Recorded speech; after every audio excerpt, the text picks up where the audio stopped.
Topic po natin, 10 bawal gawin bago mag-shower o bago maligo o mga bagay na hindi mo dapat ginagawa bago ka maligo.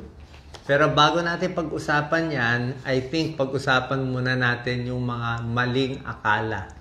Okay? Marami sa kababayan natin may maling akala sa paliligo, lalo na sa paliligo sa gabi.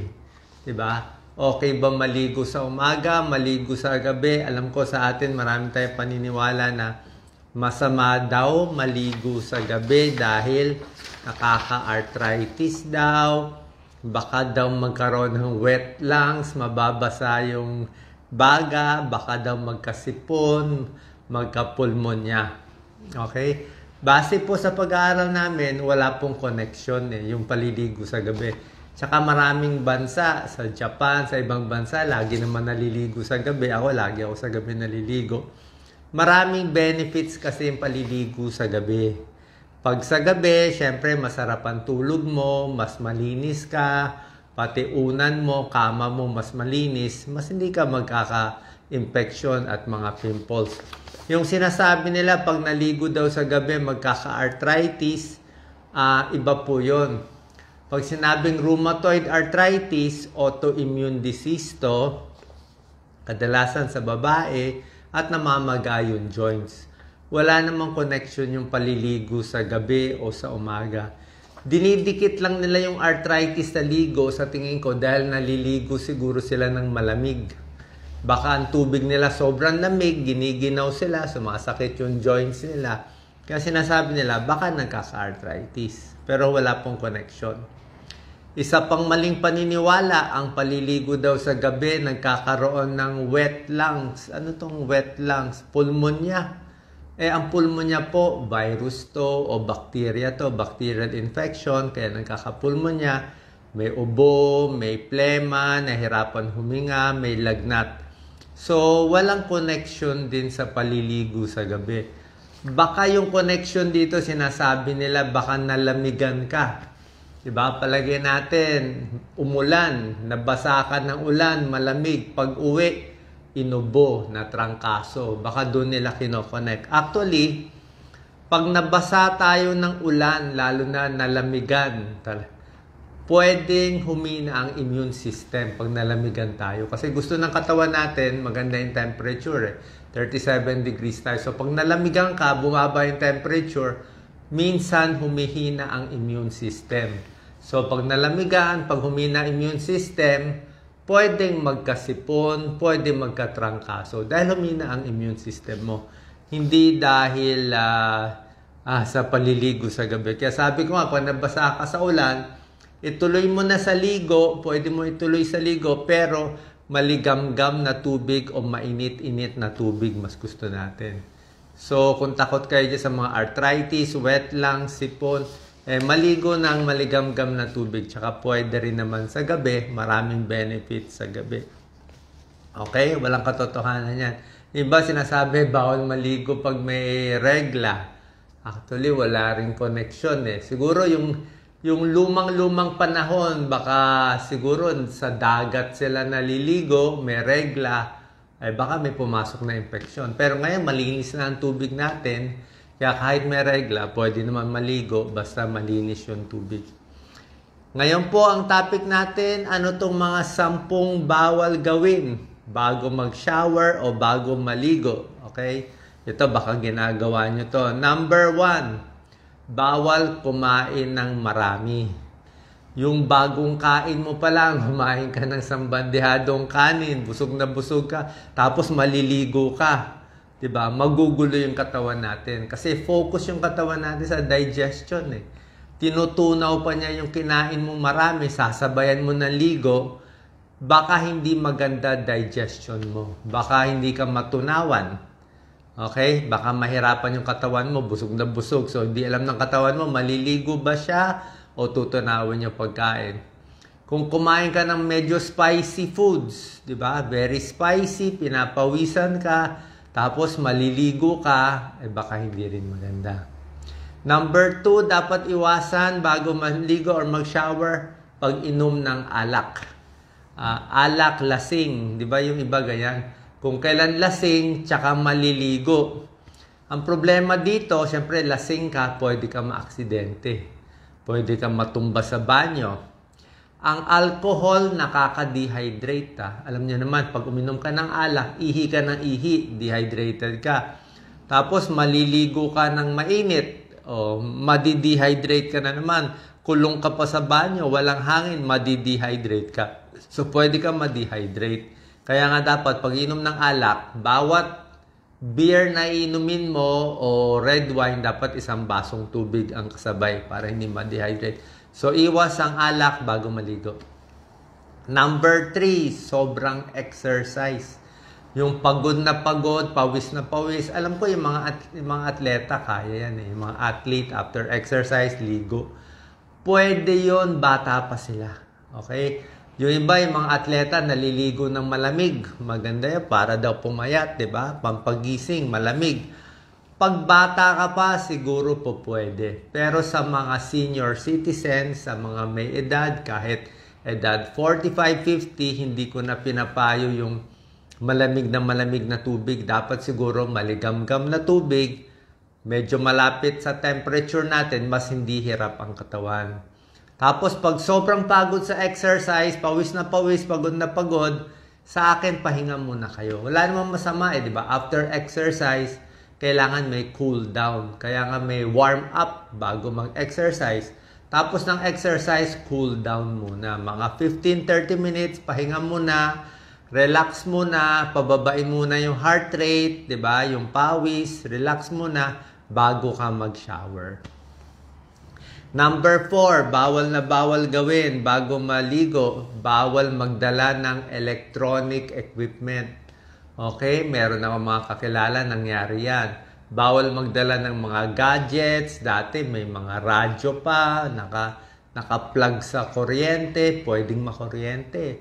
Mga cellphone, naka-plug pa, pwede ka makuryente. Cellphone, pwede mahulog sa tubig. Delikado. Madi-distract, di ba? Yung iba, nakita ko yung mga lumang heater. May pasyente ako dati, yung lumang heater na nakasaksak pa.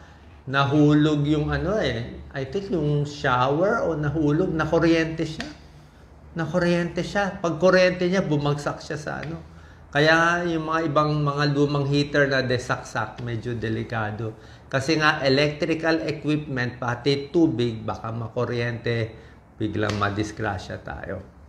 Number 5, bawal gawin, bawal hindi tanggalin yung makeup. Kaya kung marami kayong makeup, marami kayong pinahid, bago maligo, tinatanggal mo na yung makeup. Otherwise, hindi mo malilinis ang mukha mo.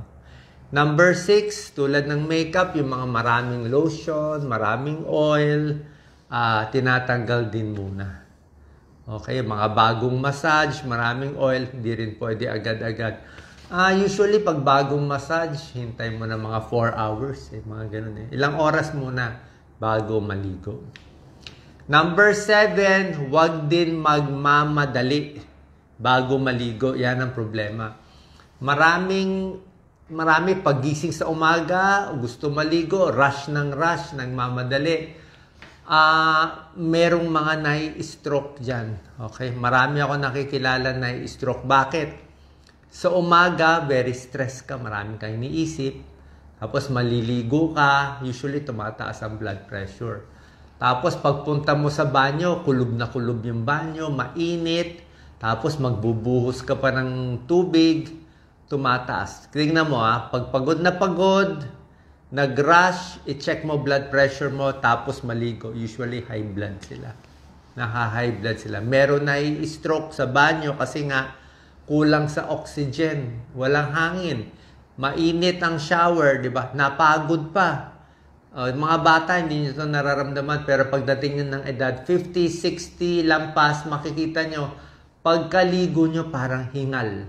Diba? Kayo mag-comment, totoo, mas hingal kasi nga, mas matanda, mas mahina ang baga, mas mahina ang puso, mas mahina ang muscle, mas hingal. Kaya sabi ko nga, maganda may silya. May silyang plastic ako lagi sa banyo para medyo relax pa. Habang nagpupunas ng paa, wag na masyadong yuyuko. Yung mga senior, di ba? Paglilinis na pa, yuyuko, baka ma-vertigo kayo, bumagsak kayo. Delikado po. Tapos may sabon pa sa mata. Nahulog yung sabon, di ba? Matutumba ka doon.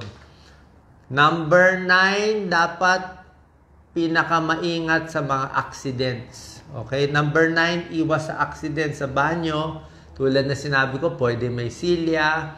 CR namin may mga handlebars. Very important yung handlebars. Hindi pwede wala.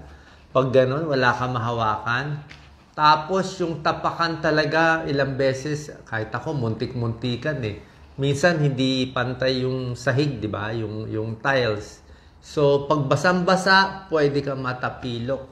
So either may hawakan ka o maglagay ka ng rubber. Kaya lang yung rubber, dumudumi naman. Patong mo sa tile. Minsan yung baro ko na lang ang nilalagay ko basa para meron akong matapakan. May kapit lang yung paa mo na huwag kang matumba sa CR. Kasi number 1 cause of accidents at pagkamatay sa banyo nangyayari. Kung meron kang mga jewelry, accessory, kailangan tatanggalin muna bago maligo.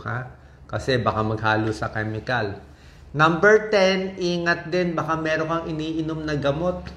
Baka may gamot kang mga antihistamine, pampaantok, o gamot sa mental health, antidepressant, para sa nervyos, baka hilo-hilo ka pa, mabawasan yung alertness mo. So, ingat din sa mga ganitong gamot. Okay? So, saan pa nakatulong itong mga tips bago mag-shower? Ano naman ang dapat gawin? Ito yung mga don'ts 1 to 10. 8 dapat gawin habang naliligo. Yan. Dito naman tayo sa dapat gawin. Sa dapat gawin, number 1, mas maganda maligam-gam na tubig. Okay? Bata man o matanda, perfect yan. Yung malamig kasi, merong iba nagtuturo malamig. Pambata yon, pampagising yung malamig. Kung nangangati ka, pwede rin malamig. Nangangati, may mga eczema, gusto nila cold. O sa umaga, papasok sa school, pampagising, pampabilis na metabolism. Yun lang ang malamig, pero hindi rin sobrang lamig. Usually, gagawin nga maligam-gam na tubig, tapos sa dulo, yung ending na ng shower mo, pwede mo lagyan ng konting lamig kung gusto mo bago magtrabaho. Number 2, sa paggamit ng sabon. Kailangan tama ang sabon sa katawan, tama ang sabon sa muka, tama ang shampoo sa buhok. Yung iba nagtitipid, di ba? Pag bata pa tayo, yung sabon pang katawan, pinang-shampoo natin, mali. Diba? Iba ang pH so hindi maganda. Yung sa katawan, depende, pwedeng medyo dry na soap, nakaka-dry na soap, medyo pwede. Pero sa mukha, para sa akin, dapat medyo oily. Kasi pag yung dry na soap ginamit ko sa mukha, lalo ako nagda-dry, maglalabas lahat ng dry. So sa mukha, mas sensitive dapat yung sabon. Mas mild, wala masyadong perfume at hindi masyadong matapang yung sa mukha. Very important. Kundi, mabilis tayo tumanda. Yung sa katawan, pwede naman kung anong sabon ang gusto nyo. Isa pa, pagdating sa private part, sa maselang parte ng babae, ng lalaki, huwag masyado sasabunin. Actually, medyo bawal sabunin. Dapat nilagay ko sa bawal.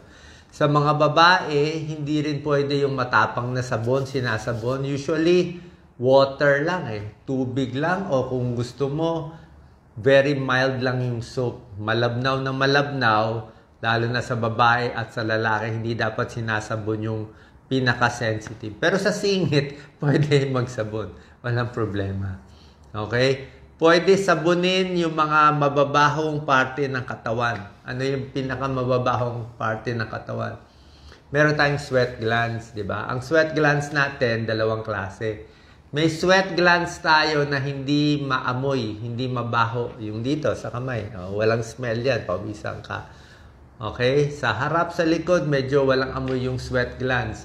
Pero meron tayong naglalabas ng pawis na maamoy. Okay?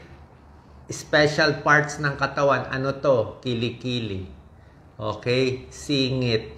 Sa paa, sa daliri ng paa maamoy. Actually, pati sa batok.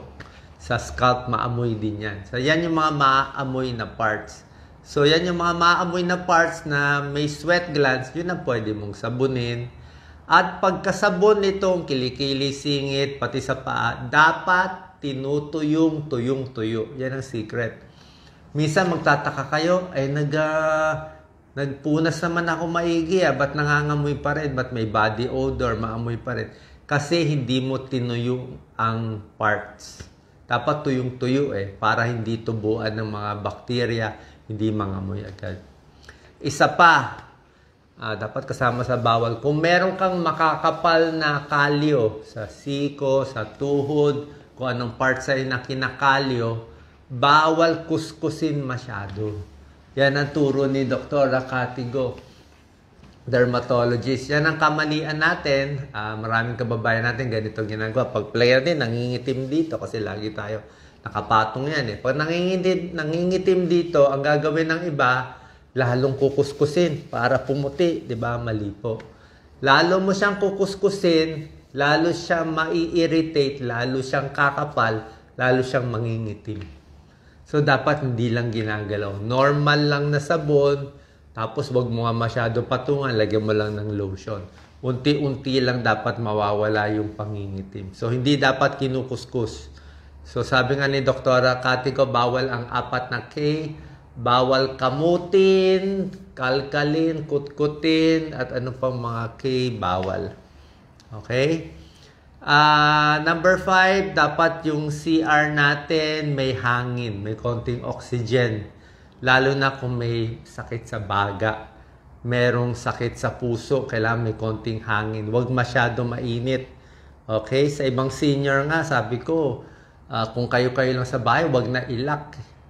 Mamaya kasi matumba maaksidente, tapos tumawag siya, hindi makapasok sa banyo. Ma-stroke. Marami ako nakita na stroke sa CR. Marami ako nakita emergency, bagsak yung ulo, tumama sa sahig, sa dingding na semento, dudugo sa ulo, emergency.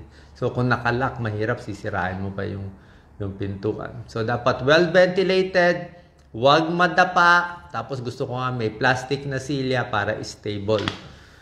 Number 6, yun na nga, mga shower cap at mga shower mat. Number 7, sinabi ko, pag maliligo pala, dapat basang-basa ang katawan. Bago ka magsabon, kailangan basang-basa para bumula. Sa buhok din, kailangan basang-basa yung buhok bago mag-shampoo. Pag hindi mo binasa maigi ng tubig ang buhok, ang katawan, parang useless yung sabon mo. Useless yung shampoo mo. Okay? So, basang-basa and afterwards, idadry mo. Finally, pag dry ng katawan, dampi-dampi lang. Sa buhok, ang pag-dry, dampi-dampi, huwag gaganunin. Ang buhok kasi, nalalagas talaga yan. Mas matanda tayo, mararamdaman nyo yan. Pag edad 40, 50, pataas, 60, ang buhok nyo, dati makapal, ngayon manipis na. Dati makita mo, ang kapal ng buhok ko, ngayon manipis na. Dati, pag bata ka pa, konti lang malalagas. Pag tumatanda ka, mas marami na malalagas. Kasi tumatanda, numinipis yung buhok, humihina. Plus, pag basa ang buhok, mas marupok ang buhok. Mas basa ang buhok, mas mahina siya. Mahabang siya. Kaya wag mo masyadong kuskusin yung anit, lalo na sa mga hairdresser, mahuhulog yan, malalagas yan. So, ang ligo, dapat konti-konti lang, gentle lang. Once a day maximum, wag din twice a day, baka malagas yung buhok. At pagdating sa shampoo, tamang-tama lang. Okay? Konting shampoo, lagyan ng tubig bago sa buhok. Wag din sobrahan ng shampoo. Pag sobra daming shampoo, sobrang tapang, nai-irritate din yung buhok. Hindi rin maganda. Mas nalalagas din. Okay? So, sana po may tulong to sa mga tamang gawain at maling gawain bago mag-shower, bago maligo. Salamat po.